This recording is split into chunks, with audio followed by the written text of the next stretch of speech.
All right, so here's how to do a seated row using the Beyond Power Voltra1. What's cool about this exercise, again, it's a normal seated row with the two handles, but you can program the eccentric. So when I do the first rep, it'll automatically detect the range. And then when it does the second rep, it's gonna add whatever percentage of eccentric I have programmed. So you can zoom in and see what's actually set on the dial here. So the big number at the top is the total weight. This little icon down here is how much eccentric you want to add. So typically to start, I just go with 10%. So 100 and then 10%. You can maybe add 5 to another 10% per week, depending upon your training status.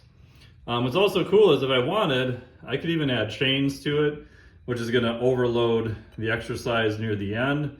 I can have eccentric and chains on if I want. You can get as fancy as you want.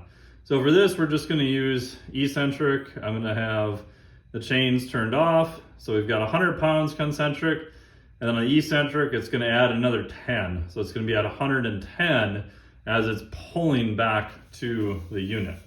So I'll show you what that looks like here. Another tip I like for rows is you can sometimes use what's called a false grip or monkey grip, where your thumb is on the outside. I feel that it just feels a little bit better, less tension in your bicep. And then you want to pull back, but you also want to pull down at the same time.